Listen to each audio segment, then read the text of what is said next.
دودھ میں شہد ملا کر پیتے ہیں تو اس سے معدے میں سکون اور ٹھنڈک ملتی ہے، اس سے گیس نہیں بنتی، ایسیڈیٹی میں فائدہ پہنچتا ہے۔ معدے میں اگر زخم ہو تو اس میں بھی راحت پہنچاتا ہے۔ اس کے ساتھ اگر السر کے مریض اس کا استعمال کریں تو ان کا السر ٹھیک ہونے میں مددگار ہے۔ شہد میں چونکہ شفا بھی ہے تو اس میں کافی دوائیوں کی خصوصیات بھی پائی جاتی ہیں۔ یہ قبض بھی دور کرتا ہے، ہاضمے کا نظام ٹھیک کرتا ہے۔ اکثر کام کرنے والے یا خاص طور پر آفس جانے والے افراد کو سارا دن چائے کی بہت زیادہ عادت ہوتی ہے۔ چائے یا کافی اگر بغیر چینی کے بھی زیادہ مقدار میں لی جائے تو وہ مضر صحت ہے، اور اگر اسے چینی کے ساتھ لیں تو اس کا نقصان ڈبل ہو جاتا ہے۔ اس لیے خیال رہے کہ اپنے دن بھر کی روٹین میں چائے کافی کو کم کریں اور اس سے بھی زیادہ چینی کو کم کر لیں۔ اگر آپ سارا دن میں 5 چمچ چینی لیتے ہیں تو یہ ٹھیک ہے، لیکن اگر آپ روزانہ اس سے زیادہ مقدار میں چینی استعمال کر رہے ہیں تو یہ آپ کے لیے ذیابیطس کا خطرہ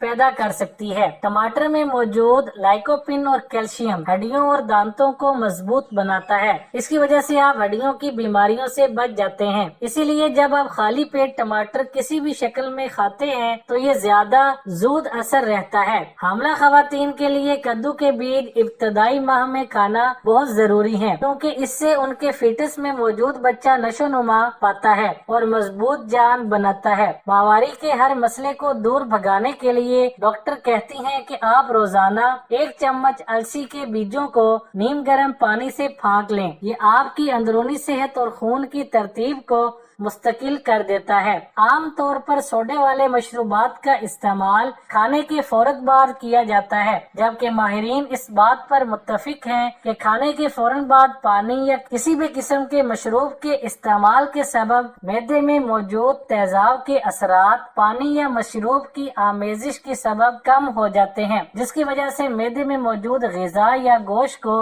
ہضم ہونے میں عام حالات کے مقابلے میں زیادہ وقت لگ جاتا ہے، اور یہ ہاضمے میں مددگار ہونے کی بجائے اس میں تاخیر کا باعث بن جاتے ہیں۔ کچھ لوگ خاصے محنت کے کام کرتے ہیں جس سے اکثر ان کو کمزوری ہونے لگتی ہے۔ اس کے علاوہ اسپورٹس مین یا جم کے شوقین جن کو فوری انرجی کی ضرورت ہوتی ہے تو ٹھنڈے دودھ میں ملا شہد آپ کی توانائی کا فوری ذریعہ ہے۔ اس کے ساتھ یہ پٹھوں کی تھکاوٹ دور کر کے ان کی ریپیئرنگ کا کام بھی سر انجام دیتا ہے۔ کچھ لوگوں کی بڑی پکی عادت ہوتی ہے کہ وہ کھانے کے بعد میٹھا ضرور کھاتے ہیں اور اچھا خاصا کھاتے ہیں۔ بہت زیادہ میٹھا کھانے سے آپ کا وزن بڑھ سکتا ہے، اس کے ساتھ شوگر کے مرض کا خطرہ بھی بڑھ جاتا ہے۔ زیادہ موٹاپا یا وزن ویسے ہی 100 بیماریوں کی جڑ ہے، اس سے بلڈ پریشر، کولیسٹرول اور دل کی بیماریوں کی طرف آپ پہلا قدم بڑھا دیتے ہیں۔ اس سے ہارمونل مسائل بھی پیدا ہو سکتے ہیں۔ ٹماٹر کا جوس پینا یا خالی پیٹ ٹماٹر کھانا وزن کم کرنے میں اور چربی پگھلانے میں مدد کرتا ہے۔ اس کے ساتھ کیونکہ اس میں فائبر موجود ہے جس کی وجہ سے پیٹ کے مسائل سے نجات مل جاتی ہے۔ سونف اور الائچی کو اچھی طرح توے پر بھون کر روزانہ آدھا چمچ کھانے سے حاملہ خواتین کے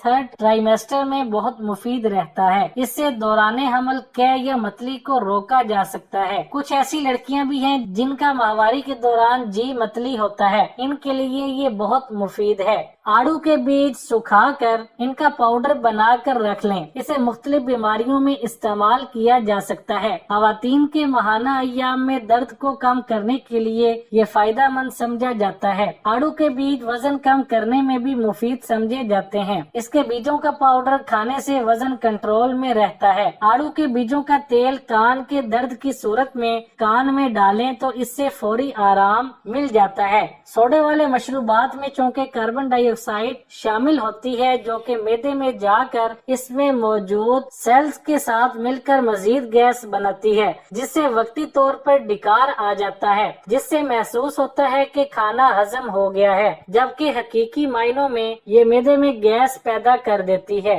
اور معدے کے اندر موجود کیمیکلز کے اثر کو کم کر دیتی ہے، جس سے کھانے کے ہضم ہونے میں پریشانی ہو سکتی ہے اور پیٹ میں درد بھی ہو سکتا ہے۔ اکثر چھوٹے بچوں میں آئرن کی کمی پائی جاتی ہے۔ اس کمی کو پورا کرنے کے لیے اس عمر میں ان کو کوئی دوا بھی نہیں دی جاتی۔ کوشش یہ ہوتی ہے کہ ماں کے دودھ سے ہی کمی پوری کی جا سکے، لیکن اب اس کا ایک حل ہے کہ بچے کو دال کا پانی بنا کر پلائیں۔ اس میں موجود بھرپور غذائیت بچے کو صحت مند بنائے گی۔